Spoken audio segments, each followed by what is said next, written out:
ഒന്നിനും കൊള്ളാത്ത തനി മൊണ്ണയായിട്ടുള്ള ആ ഇങ്ങനെ പിടിച്ചിട്ട് മന്ത്രിസ്ഥാനത്ത് ശശീന്ദ്രനെ കടൽക്കടവിനെ പിടിച്ചിരുത്തിയതിൻ്റെ പ്രശ്നങ്ങൾ അവിടെ സ്ഥാനാർത്ഥിയായി വരുന്ന ഇടതു മുന്നണിയുടെ സ്ഥാനാർത്ഥിയായിരിക്കും ഇതിന് മറുപടി പറയേണ്ടി വരുന്നത്. വയനാട്ടിൽ നിന്നും ഇടതുപക്ഷം പരിപൂർണമായും തുടച്ചു മാറ്റപ്പെടുമോ, ഇടതുപക്ഷ വിമുക്ത വയനാട് ജില്ല ഉണ്ടാവുമോ എന്നതാണ് നമുക്ക് കാത്തിരിക്കാൻ പറ്റുന്നൊരു കാര്യം. ശ്രേയാംസ് കുമാർ ഏത് മുന്നണിയിൽ നിൽക്കുന്നു എന്നുള്ളതിനെ ആശ്രയിച്ചിരിക്കും. ആ സി കെ ജാനുവും സി കെ ശശീന്ദ്രനും തമ്മിൽ പൈസ കൊടുക്കണമെന്നുണ്ടെങ്കിൽ ഇവരൊക്കെ തമ്മിൽ രാഷ്ട്രീയത്തിലെ അവിശുദ്ധ ബന്ധങ്ങളുണ്ടെന്നുള്ളതാണ്. നമസ്കാരം, വൈറ്റ് സ്വാൻ ടോക്സിലേക്ക് ഏവർക്കും സ്വാഗതം. നമസ്കാരം സാർ. നമസ്കാരം. കഴിഞ്ഞ കുറേ ദിവസങ്ങളായിട്ട് നമ്മൾ വിവിധ മണ്ഡലങ്ങളിലൂടെ കടന്നു വരികയായിരുന്നു. ഇന്ന് നമ്മൾ ചർച്ച ചെയ്യുന്നത് മാനന്തവാടി അതുപോലെ തന്നെ കൽപ്പറ്റയാണ്. മാനന്തവാടിയിലേക്ക് വരുമ്പോൾ രണ്ടാം പിണറായി സർക്കാരിലെ പട്ടികജാതി പട്ടിക വകുപ്പ് മന്ത്രി OR കേളുവാണ് മണ്ഡലത്തെ പ്രതിനിധീകരിക്കുന്നത്. 2026 ഒരു രാഷ്ട്രീയ സാഹചര്യം എങ്ങനെയായിരിക്കും മാനന്തവാടി? OR കേളു അവിടെ നിന്ന് ഇപ്പോൾ 2 തവണ മത്സരിച്ച് വിജയിച്ചു. നല്ലൊരു പാർട്ടി കേഡറാണൊക്കെയാണ്. മന്ത്രിസ്ഥാനം കൊടുത്തതും ഉചിതമായ തീരുമാനമായി. കെ രാധാകൃഷ്ണൻ ചേർക്കരയിലെ നിയമസഭാ അംഗത്വം രാജിവെച്ച് നാലത്തൂരിൽ നിന്ന് ലോക്സഭയിലേക്ക് പോയ ഒഴിവിലാണ് ഇദ്ദേഹത്തെ മന്ത്രി ആയിട്ട് ഉൾപ്പെടുത്തുന്നത്. OR കേളുവിന് പക്ഷേ CPM നിലവിലുള്ള തീരുമാനപ്രകാരം 2 ടേം എന്ന നിബന്ധന കർശനമായി നടപ്പിലാക്കാൻ തീരുമാനിച്ചാൽ മൂന്നാമതൊരു അവസരമില്ല.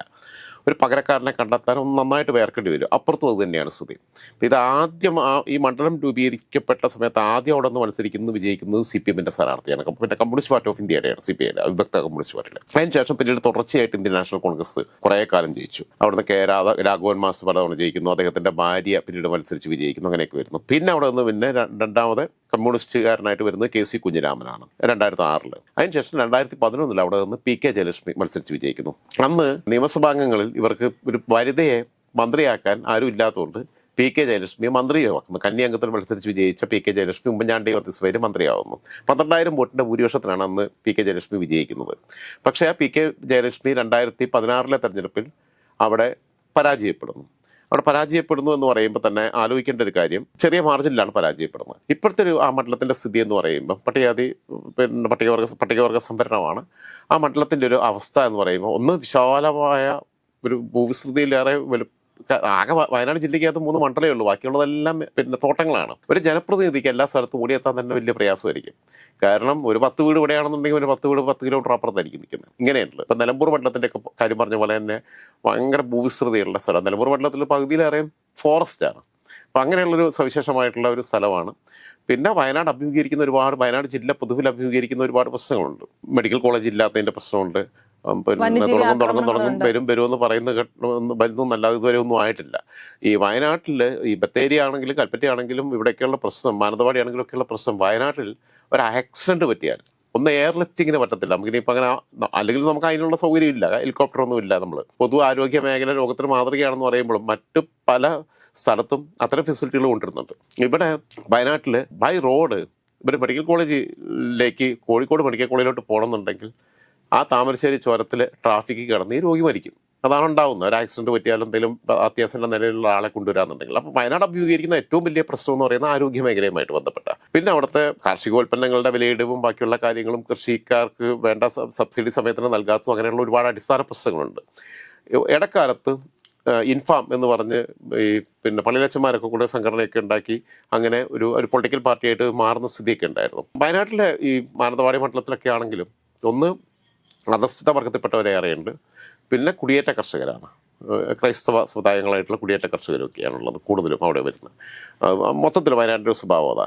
അപ്പൊ അങ്ങനെ വരുമ്പം തോട്ടം തൊഴിലാളികളായിട്ട് ഒരു സെക്യൂർ ആയിട്ടുള്ള ലൈഫ് അല്ലെന്ന് തോന്നുന്നു വയനാട്ടിലുള്ള. കാരണം എപ്പോഴും ഈ വന്യജീവി ഭീതി നേരിടുന്ന ഒരു സ്ഥലം, അതുപോലെ തന്നെ ഭൂമിയുടെ കാര്യത്തിലായാലും അങ്ങനെ തന്നെയാണെന്ന് തോന്നുന്നു. ഉരുളുപൊട്ടല്, അതുപോലെ തന്നെ പ്രകൃതി ദുരന്തങ്ങൾ, മലയോര പ്രദേശമായതുകൊണ്ട് തന്നെ അങ്ങനത്തെ ഒരു സാഹചര്യമൊക്കെ അവിടെ നിലനിൽക്കുന്നുണ്ടല്ലോ. അതെ, ഒരു കാർമേഘം കാണുമ്പോഴേ നെഞ്ചിരിപ്പുള്ള കൂടി ജീവിക്കുന്ന ആളുകളാണ്. ഞാൻ പറഞ്ഞത് ഇതിൻ്റെ എല്ലാം ഒരുപാട് ഇൻഫ്രാസ്ട്രക്ചറിന്റെ കാര്യത്തിൽ ഒരുപാട് പിന്നിലാണ്. അപ്പൊ നമുക്ക് ഇടുക്കിയിലും വയനാട്ടിലും ഒക്കെ എന്ന് പറഞ്ഞാൽ നമുക്ക് ചെയ്യാൻ പറ്റാത്തത് എന്താ, ട്രെയിൻ അവിടെ ഇട്ട് സാധ്യമല്ല, നമുക്ക് എല്ലാവർക്കും അറിയാം. പക്ഷേ അതിനുള്ള ആൾട്ടർനേറ്റീവ് ഓപ്ഷൻസ്, ബാക്കിയുള്ള സൗകര്യങ്ങൾ, ഒരു അസുഖം വന്നു കഴിഞ്ഞാൽ അല്ലെങ്കിൽ ഒരു അപകടം വന്നു കഴിഞ്ഞാൽ ആളെക്ക് ഏറ്റവും വിദഗ്ധ ചികിത്സ കിട്ടാനുള്ള കേന്ദ്രങ്ങളൊക്കെ ഉണ്ടാവേണ്ടതാണ്. അവിടെ ആസാദ് മൂപ്പൻ്റെ തന്നെ ചന്ദ്രഗിരിയിലാണെന്ന് തോന്നുന്നു, അവിടെ അവരുടെ വലിയൊരു സ്ഥാപനം ഉണ്ടായിരുന്നു. അത് അവർ മെഡിക്കൽ കോളേജിന് വേണ്ടി ഒരു ഘട്ടത്തിൽ ഏറ്റെടുക്കാൻ വേണ്ടി ഉമ്മൻചാണ്ടി സർക്കാർ തീരുമാനിക്കുകയൊക്കെ ചെയ്തതാണ്. അത് കഴിഞ്ഞപ്പോൾ പിന്നെ ഇവർക്ക് ഇവരുടേതായിട്ടുള്ള ഇവർക്ക് ഊരാളുകളിന് കരാറ് കൊടുക്കണം, പൈസ വെട്ടിക്കണം, കൈക്കൂലി മേടിക്കണം, കോഴ മേടിക്കണം എന്നൊക്കെയുള്ള ചിന്തയിൽ പുതിയ പ്രൊജക്റ്റ് കൊണ്ടുവന്നു. നടന്നില്ല. കേരളത്തിനകത്ത് വിവിധ മെഡിക്കൽ കോളേജുകളെല്ലാം കൊണ്ടുവന്നതിൽ ഏറ്റവും ദാർശനികമായ ദീർഘവീക്ഷണത്തോടു കൂടിയിട്ടുള്ള തീരുമാനമെടുത്തത് ഉമ്മൻചാണ്ടിയുടെ കാലത്താണ്. അതിൻ്റെ ഫോളോ അപ്പ് ഇവരെ ഭാഗത്തുനിന്ന് ഉണ്ടായിട്ടില്ല. വീണ ജോർജ് ഇരുന്ന് ഇങ്ങനെ എന്തൊക്കെയോ പറയുന്നു എന്നല്ലാതെ, പിന്നെ ഞാൻ മുമ്പൊരിക്കൽ പറഞ്ഞതുപോലെ തന്നെ മരുന്നൊന്നും കിട്ടിയില്ലെങ്കിലും പൊതിച്ചോറ് സമയത്തിന് വിളമ്പി കൊടുക്കുന്നുണ്ട്. അത് ചിന്താചരണം പറഞ്ഞ പോലെ ഇതാണ് സ്ഥിതി. അപ്പം ഇത്തരം വിഷയങ്ങളല്ല, ആരോഗ്യ മേഖലയുമായും കാർഷിക മേഖലയുമായും ബന്ധപ്പെട്ട പ്രശ്നങ്ങൾ, വന്യമൃഗങ്ങളുടെ അക്രമങ്ങൾ, നിരന്തരമായിട്ടുള്ള ഒന്നിനും കൊള്ളാത്ത തനി മൊണ്ണയായിട്ടുള്ള ആ ഇങ്ങനെ പിടിച്ചിട്ട് മന്ത്രിസ്ഥാനത്ത് ശശീന്ദ്രനെ കടൽക്കടവിനെ പിടിച്ചിരുത്തിയതിൻ്റെ പ്രശ്നങ്ങൾ, ഇതൊക്കെ അവിടെ സ്ഥാനാർത്ഥിയായി വരുന്ന ഇടതു മുന്നണിയുടെ സ്ഥാനാർത്ഥിയായിരിക്കും ഇതിന് മറുപടി പറയേണ്ടി വരുന്നത്. പാർട്ടി ആയിരിക്കും മറുപടി പറയേണ്ടി വന്നത്. ശശീന്ദ്രനോട് ആൾക്കാർക്ക് വിയോജിപ്പുണ്ടെങ്കിലും ശശീന്ദ്രൻ പ്രതിനിധീകരിക്കുന്ന സർക്കാരിൻ്റെ പ്രതിനിധിയായിട്ട് പിന്നീട് മൂന്നാം ടേം ചോദിച്ചു വരുന്ന സ്ഥാനാർത്ഥിക്കെതിരായിട്ടായിരിക്കും വോട്ട് ചെയ്യുക. പക്ഷേ UDF-ഉം LDF-ഉം രണ്ടു കൂട്ടരും അഭിമുഖീകരിക്കാൻ പോകുന്ന ഏറ്റവും പ്രധാനപ്പെട്ട പ്രതിസന്ധി എന്ന് പറഞ്ഞു കഴിഞ്ഞാൽ, ജയലക്ഷ്മി ഇപ്പോൾ അവിടെ വലിയ സ്വീകാര്യമൊന്നുമല്ല. അവരുടെ കുടുംബജീവിതത്തിലേക്കൊക്കെ മാറി ഒതുങ്ങി അങ്ങനെ രാഷ്ട്രീയ രംഗത്ത് സജീവമൊന്നുമില്ല. അങ്ങനെ ഒരു പൊളിറ്റിക്കൽ പ്രൊഡക്റ്റേ അല്ല ശരിക്ക് ജയലക്ഷ്മി. അന്ന് സാന്ദർഭികവശാൽ വന്നു, മത്സരിച്ചു, ജയിച്ചു. വേറെ വനിതകളെ ആരും നിർത്താൻ ഇല്ലാത്തതുകൊണ്ട് ഇവരെ പിടിച്ച് മന്ത്രിയാക്കിയെന്ന് മാത്രമേ ഉള്ളൂ. ഇമ്മച്ചുറായിരുന്നു. അപ്പോൾ ആ രീതിയിൽ എടുത്ത് നോക്കുമ്പം CPM-നെ സംബന്ധിച്ചിടത്തോളം ഇവർക്ക് മുന്നോട്ട് വെക്കാൻ ആപ്റ്റായിട്ടുള്ള കാൻഡിഡേറ്റ് അവിടെ ഇല്ല. ഒരു കാലത്ത് വയനാട് മൊത്തത്തിൽ UDF-ന്റെ കൈ കിടന്ന, പക്ഷേ പിന്നീട് അവിടെ ഇപ്പോഴും ഇത്രയും വലിയ ഇടതുപക്ഷ തരംഗമൊക്കെ ഉണ്ടായപ്പോഴും 2021 അവിടെ ഈ ഒരൊറ്റ സീറ്റാണ് ഇവർക്ക് കിട്ടിയത്. കയ്യിലിരുന്ന കൽപ്പറ്റ പോവുകയും ചെയ്തു LDF-നെ സംബന്ധിച്ചിടത്തോളം. അപ്പം ഈ മാനന്തവാടി സീറ്റ് മാത്രമേ കിട്ടിയിട്ടുള്ളൂ. സുൽത്താൻ ബത്തേരിയിലുള്ളത് പിന്നെ IC ബാലകൃഷ്ണനാണ്. അപ്പം വയനാട്ടിൽ നിന്നും ഇടതുപക്ഷം പരിപൂർണമായും തുടച്ചു മാറ്റപ്പെടുമോ, ഇടതുപക്ഷ വിമുക്ത വയനാട് ജില്ല ഉണ്ടാവുമോ എന്നതാണ് നമുക്ക് കാത്തിരിക്കാൻ പറ്റുന്നൊരു കാര്യം. പിണറായി വിരോധം ഉണ്ടെങ്കിൽ അങ്ങനെ ഒരു സാധ്യത ഉണ്ടാവും. കാരണം ഈ പറഞ്ഞ സാധനങ്ങളെല്ലാം ആരോഗ്യ മേഖല, കാർഷിക മേഖല, ജീവികളുടെ അക്രമം, ഇത് മൂന്നുമാണ് ഏറ്റവും പ്രധാനപ്പെട്ട ഒരു വിഷയം.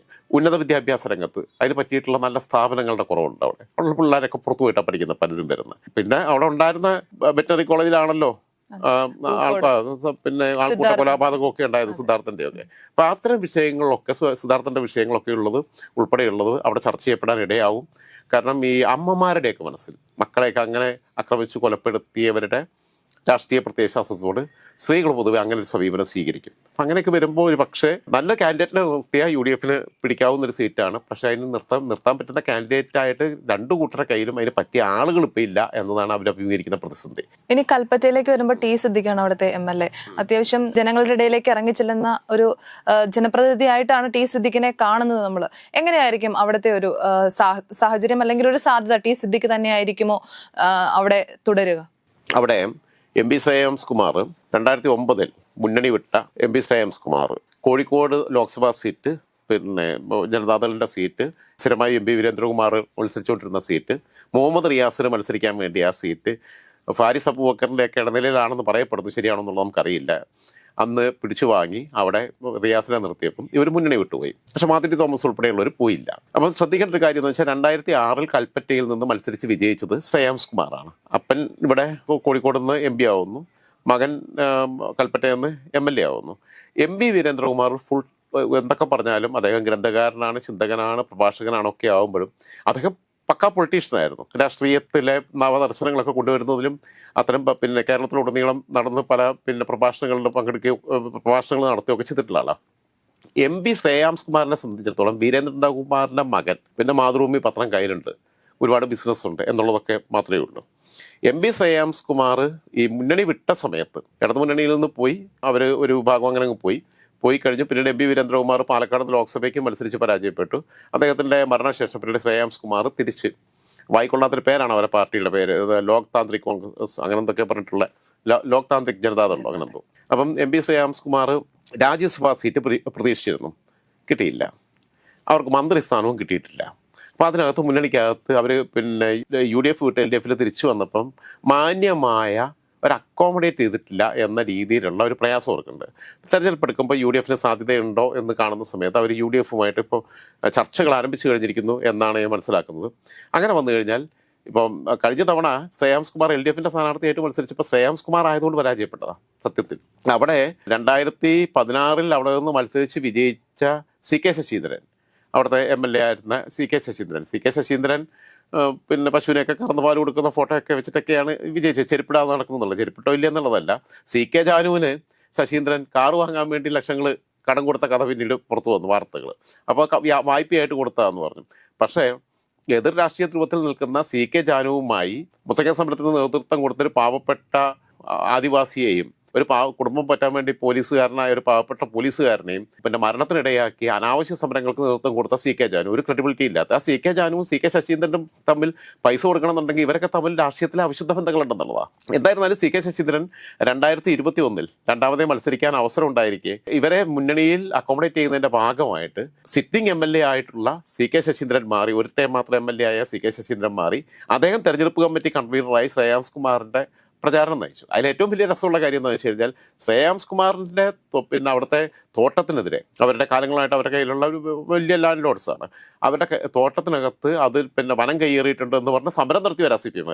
ആ കേസും തെച്ചു വായിച്ചു കളഞ്ഞു. പിന്നെ ഇവരെ കൂടെ മുന്നണി ചേർന്നപ്പോൾ ശ്രേയാംസ് കുമാർ ഏറ്റവും പരിശുദ്ധൻ, ഏറ്റവും പിന്നെ എന്താ പറയുക സത്യസന്ധനായ രാഷ്ട്രീയക്കാരനായി മാറി. അങ്ങനെയുള്ള ഈ ഭയങ്കര മാജിക്കുകളൊക്കെ ഒറ്റ ദിവസം കൊണ്ടാണ് അതൊക്കെ സംഭവിക്കുക. പക്ഷേ ശ്രേയാംസ് കുമാറിനെ തോൽപ്പിച്ച് പിന്നെ വയനാട് ചുരം കയറി കോഴിക്കോട് നിന്ന് കൽപ്പറ്റയിൽ ചെന്ന സിദ്ദീഖ് MLA ആയി 2021. അതേസമയം ഏറ്റവും രസമുള്ള കാര്യം വയനാട് ചുരം ഇറങ്ങി 3ാം തവണയും അഴീക്കോട് മത്സരിച്ച നമ്മുടെ KM ഷാജി പരാജയപ്പെടുകയും ചെയ്തു. 3ാമത്തെ വട്ടം 2 പ്രാവശ്യം മത്സരിച്ച് വിജയിച്ച് 3ാമത്തെ പ്രാവശ്യം പരാജയപ്പെട്ടു. സിദ്ദീഖിനെ സംബന്ധിച്ചിടത്തോളം ശ്രേയാംസ് കുമാർ UDF വരികയാണെങ്കിൽ ശ്രേയാംസ് കുമാർ തീർച്ചയായിട്ടും അവർക്ക് ശ്രേയാംസ് കുമാറിന് മത്സരിക്കാൻ കൽപ്പറ്റ സീറ്റാണ് വേണ്ടത്. അങ്ങനെ വന്നാൽ സിറ്റിംഗ് MLA ആയിട്ടുള്ള സിദ്ദീഖിനെ പാർട്ടി, അതായത് ഇപ്പം ശ്രേയാംസ് കുമാറിന്റെ പാർട്ടി UDF വരേണ്ടത് UDFന്റെ ഒരു ആവശ്യമൊന്നും അല്ലല്ലോ. അല്ല, UDF പരമാവധി ഭരണം പിടിക്കുക എന്നുള്ളത് അവരുടെ ലക്ഷ്യം. ആ രീതിയിലാണ് മുസ്ലിം ലീഗിന്റെ നേതൃത്വത്തിലാണ് ഈ കാര്യങ്ങളെല്ലാം ഇപ്പം നീങ്ങുന്നത്. പിന്നെ KPCC നല്ലൊരു ടീം വന്നു. സണ്ണി ജോസഫ് ആളും അലമെടുക്കനാണ്, അടൂർ പ്രകാശം എടുക്കനാണ്. അവർ ചില തീരുമാനങ്ങൾ എടുക്കുന്നത് ഇപ്പം നിലമ്പൂർ തെരഞ്ഞെടുപ്പിലെ സ്ഥാനാർത്ഥി നിർണ്ണയം തന്നെ നോക്കിയാൽ അവർ നട്ടൽ വിളിക്കാൻ തയ്യാറാവുന്നില്ല എന്ന് പറയുമ്പോഴും ഇത്തരം മുന്നണിക്കകത്ത് വിട്ടുവീഴ്ച ചെയ്യാൻ തയ്യാറാവും. എത്ര സീറ്റിൽ മത്സരിക്കുന്നു എന്നതിലല്ല, ഏതൊക്കെ സീറ്റുകൾ ആരെയൊക്കെ നിർത്തിയാൽ പിടിച്ചെടുക്കാൻ പറ്റും, ഏത് പാർട്ടി മത്സരിച്ചാൽ പിടിച്ചെടുക്കാൻ പറ്റും എന്നുള്ളതാണ് നോക്കുക. അങ്ങനെ വന്നാൽ അങ്ങനെ ശ്രേയാംസ് കുമാറിനെ മുന്നണിയിൽ ഉൾപ്പെടുത്താൻ തീരുമാനിച്ചാൽ സിദ്ദീഖിന് കോഴിക്കോട് ജില്ലയ്ക്കകത്തൊരു കോഴിക്കോടിലെ നിലവിലുള്ള സാഹചര്യം, ലോക്സഭാ തെരഞ്ഞെടുപ്പിലെ വോട്ടിംഗ് പാറ്റേൺ ഒക്കെ നോക്കിക്കഴിഞ്ഞാൽ കോഴിക്കോട് ജില്ലയ്ക്കകത്ത് കോഴിക്കോട് വടകര ലോക്സഭാ മണ്ഡലത്തിൽപ്പെട്ട ഏതെങ്കിലും നല്ല സുരക്ഷിതമായ ഒരു നിയമസഭാ മണ്ഡലത്തിലേക്ക് പിടിച്ചെടുക്കാൻ പറ്റുന്നൊരു നിയമസഭാ മണ്ഡലത്തിലേക്ക് സിദ്ദീഖിനെ ഉൾപ്പെടുത്തും. സിദ്ദീഖ് മത്സരിച്ച് വിജയിച്ചാൽ സിദ്ദീഖ് മന്ത്രിയുമാവും. കാരണം സിദ്ദീഖും അൻവർ സാദത്തും രണ്ടുപേരാണ് ഇപ്പോൾ ക്ലെയിം ചെയ്യാനുള്ളത്. ചെന്നിത്തല ഉൾപ്പെടെയുള്ളവർക്ക് അൻവർ സാദത്തിനോട് താല്പര്യമുണ്ട്, ആലുവ MLA ആയിട്ടുള്ള. പക്ഷേ ഇപ്പുറത്ത് സിദ്ദീഖിനോട് താല്പര്യമുള്ള ആളുകളുണ്ട്. സിദ്ദീഖിനായിരിക്കും അങ്ങനെ വന്നാലും സാധ്യതകൾ. കാരണം മലബാറിൻ്റെ പ്രാതിനിധ്യം, ഷാഫി പറമ്പിലുണ്ടെങ്കിൽ അങ്ങനെ കാര്യം ആലോചിക്കേണ്ടിയിരുന്നില്ല. അപ്പം ഈ പറഞ്ഞ പോലെ തന്നെ ശ്രേയാംസ് കുമാർ ഏത് മുന്നണിയിൽ നിൽക്കുന്നു എന്നുള്ളതിനെ ആശ്രയിച്ചിരിക്കും. അവർ LDFന്റെ ഭാഗമായിട്ട് തന്നെ നിൽക്കുകയാണെങ്കിലും കൽപ്പറ്റയിൽ ശ്രേയാംസ് കുമാർ തന്നെ വീണ്ടും മത്സരിക്കും. ജയിക്കുകയോ ഇല്ല എന്നൊക്കെയുള്ള രണ്ടാമത്തെ കാര്യം. UDFന്റെ ഭാഗമായിട്ട് ചേരുകയാണെന്നുണ്ടെങ്കിൽ അവിടെ CPM സ്ഥാനാർത്ഥി വീണ്ടും CK ശശീന്ദ്രനും ശ്രേയാംസ് കുമാറും തമ്മിലായിരിക്കും മത്സരം വരുന്നത്. അങ്ങനെയായിരിക്കും വരുന്നത്. സിദ്ദീഖ് കോഴിക്കോട് എവിടെയും പോയിട്ട് മത്സരിക്കുകയും ചെയ്യും. ഒന്നും പ്രവചിക്കാൻ പറ്റാത്ത പിന്നെ മണ്ഡലമാണ്. മാനന്തവാടിയിൽ സ്ഥാനാർത്ഥിയെ കണ്ടെത്തൽ രണ്ടു കൂട്ടർക്കും ബുദ്ധിമുട്ടാണെങ്കിൽ കൽപ്പറ്റയിൽ ഉള്ളവരിൽ ആരെ സ്ഥാനാർത്ഥി ആക്കും എന്ന കാര്യത്തിനകത്തുള്ളൊരു പ്രതിസന്ധി ആയിരിക്കും അവർ അഭിമുഖീകരിക്കാൻ പോകുന്നത്. ഫലം സ്ഥാനാർത്ഥിയെ ആയിരിക്കും ഇരിക്കുന്നത്. പിന്നെ ശ്രേയാംസ് കുമാറിന് അത്ര വലിയ ക്ലീൻ ഇമേജ് ഉള്ള ആളൊന്നുമല്ല. ശശീന്ദ്രൻ എന്നൊക്കെ പറഞ്ഞാൽ ഇമേജ് ഒക്കെ ഉണ്ട്, ഇമേജിൽ കുറേ കോട്ടം പറ്റി. പിന്നീട് സിദ്ദീഖ് അവിടെ കൃത്യമായിട്ട് കാര്യങ്ങളും ചെയ്തിട്ടുണ്ട്. കാരണം സിദ്ദീഖ് ഇപ്പോൾ വയനാട് ദുരന്തമൊക്കെ ഉണ്ടായ സമയത്തും അവിടെയും സജീവമായി എല്ലാ കാര്യങ്ങൾക്കകത്തും സിദ്ദീഖ് പിന്നെ പൂർണ്ണമായിട്ടുണ്ടായിരുന്നു. അവിടുത്തെ ഓരോ വിഷയങ്ങളിലും ഇടപെടുന്നുണ്ട്. പരിപൂർണമായും കൽപ്പറ്റക്കാരനായി മാറിക്കഴിഞ്ഞിട്ടുണ്ട്. ഫൈനൽ ചിത്രം വരാതെ നമുക്കൊരു പ്രവചനം അസാധ്യമാണ്.